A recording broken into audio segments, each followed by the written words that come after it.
Good morning, dear students. Welcome to online classes, Mangalore University.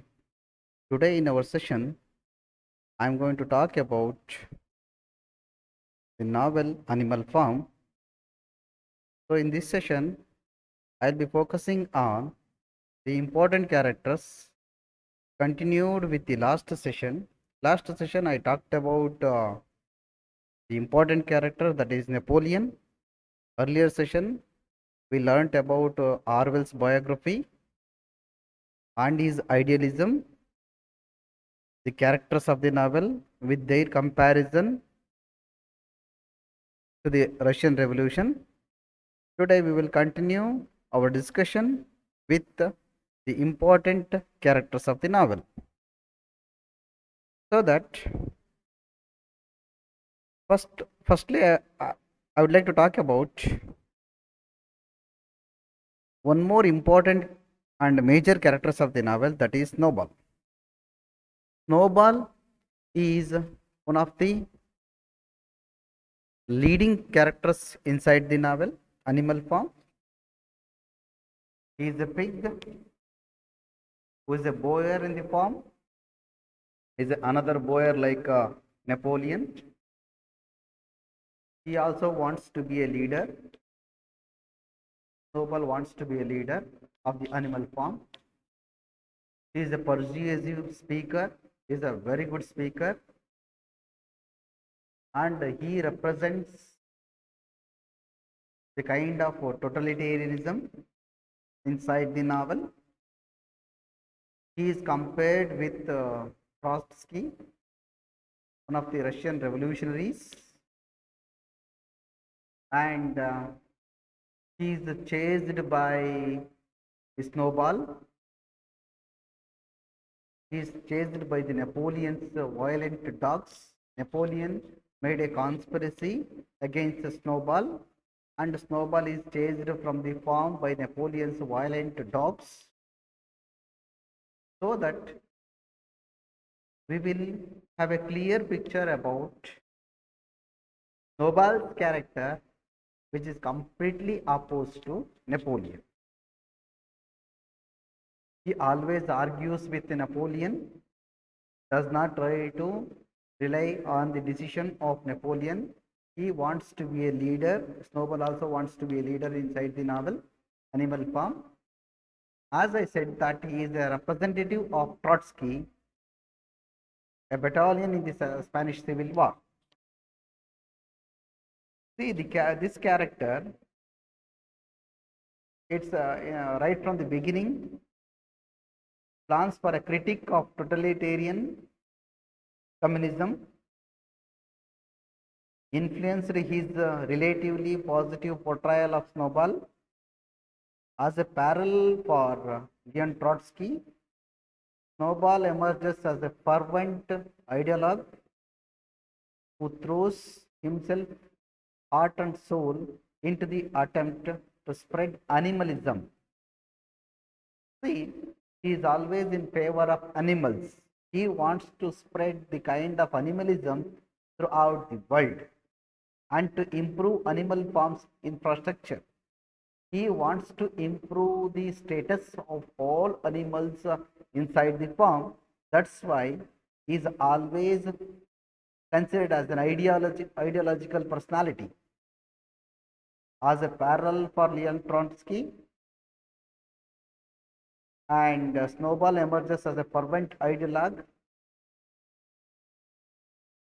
who spreads animalism worldwide to improve animal farms infrastructure.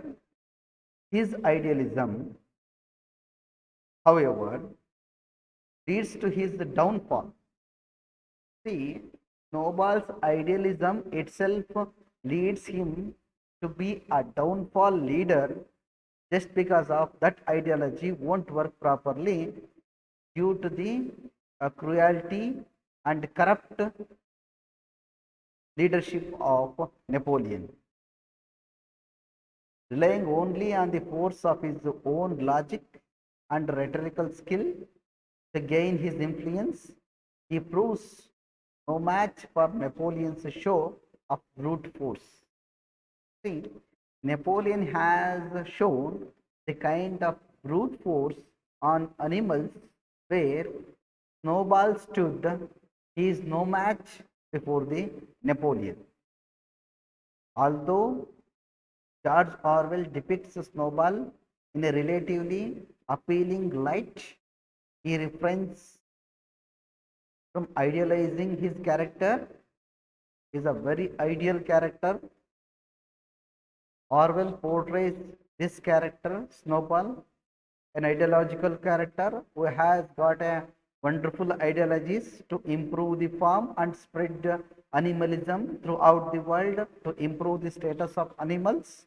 But unfortunately, that plan won't work properly when he was chased by the Napoleon's violent dogs. See, making sure to endow him with a certain moral flaws. The morality that flaws, for example, Snowball basically accepts the superiority of the pigs over the rest of the animals. Moreover, his fervent, single minded enthusiasm for grand projects such as the windmill might have erupted into full blown to the despotism had he not been chased from animal farm. See, look at that. The windmill is a very good project which is developed by Snowball, but unfortunately, he is chased by the Napoleon dogs. If he would have been not chased by the dogs of the Napoleon, that project would have been a successful one. Indeed, Orwell suggests that we cannot eliminate government corruption by electing principled individuals, roles of power. See, this has proven time and again in the course of the history by just electing an individual who is principled and following the ideologies of the society, that doesn't enough to form the democratic government. So he reminds us throughout the novel that it is power that itself that corrupts, power that always corrupts. That's why Orwell clearly suggests that Snowball is an ideological character who is an unfortunate pig, and his plans did not work properly in order to get over the leadership. Now, I talk about one more important character of the novel, that is Squealer. Squealer is also a manipulative pig. Unlike Snowball, he is a representative of Napoleon. Whatever Napoleon did, that will be a greatest thing for Squealer. He is always following the Napoleon's rule and the regulations. He is a manipulative pig, persuasive pig. He always makes lies sound logical. See, whatever the lies told by Napoleon, that should be carried out and make some more logical in the words of Squealer. Squealer acts as Napoleon's ministers of propaganda. See, he is a representative of Napoleon, he is a minister of propaganda, and whatever the propaganda which was set by Napoleon, beautifully carried out by Squealer. He is also the kind of a person who is manipulating all regulations of the animal form. He paints over the 7 commandments to suit the new desires of the pigs. Throughout his career, George Orwell explored how politicians manipulate language in an age of mass media. See, this character is the representative of the corrupt politicians, how they are manipulating the language in an emergence of mass media. In animal form, the silver-tongued pig. See, this character is named after Cad as a silver-tongued pig. Wheeler's abuses language to justify. He always abuses the language to justify Napoleon's actions and policies to the proletariat by whatever means seem necessary. See, look at that. Whatever the actions which were taken by Napoleon, those actions which are beautifully carried by Wheeler. That's why he is a representative of Napoleon. By radically simplifying language, as when he teaches the sheep to bleat, four legs good, two legs better. Look at that. He limits the terms of debate by complicating language unnecessarily. He is always complicating the language which is not at all necessary. He confuses among animals and intimidates the uneducated ones, as when he explains that pigs who are the brain workers. Look at that. He explains that inside this novel, pigs are the brain workers of the farm. For that supportive point, that's why the pigs consume milk and apples not for pleasure but for the good of their comrades. Look at that. See why the pigs are consuming milk as well as apples? Just for the good of their comrades. And they are considered as the brain workers. So that they are consuming apples, they are consuming pigs. In this latter strategy, he also employs jargon, tactics, as well as baffling vocabulary of a false impenetrable statics,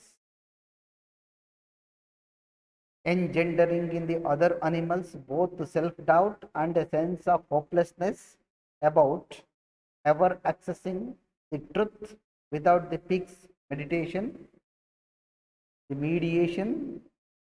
See, whatever the decision which is taken inside the animal farm, there might be a mediation of the pigs through the squealer. Squealer, the name itself suggests that to betray, to abuse, to corrupt. So this name ironically suggests George Orwell, those who are representative of the politicians of the corrupt politics. Wheeler's lack of conscience and unwavering loyalty to his leader. See, look at that. He is always having a kind of unwavering loyalty to his leader, that is Napoleon. Alongside his rhetorical skills, make him the perfect propagandist. No doubt about it. He is a perfect personality, suit for propaganda, which is developed by Napoleon for the concept of any tyranny. Whatever the tyranny which Napoleon wants to do, that he will do in the form of Squealer. Squealer's name also fits him as well. Squealing, of course, refers to a pig's typical form of vocalization, and Squealer's speech defines him. At the same time, to squeal means to betray, not loyal, not trustworthy. It aptly evokes Wheeler's behavior with regard of his fellow animals. So, dear students, today in our session, we learned about Wheeler, Snowball, the important characters of the novel, how they are contrasting together in the representation of the animal form. On these two characters, along with the Napoleon character I discussed with you earlier, there are some questions on short notes and its examples, especially referring with the major characters of the novel, Napoleon, Snowball, Wheeler. These are all the three important characters, and some more important characters are also there. I will talk about those characters, I mean Boxer and some other characters later. See, the minor characters of the novel also come into the existence in the concept of short notes. There will be questions on the minor characters as well as the major characters in terms of short notes in the examination. You might have seen the questions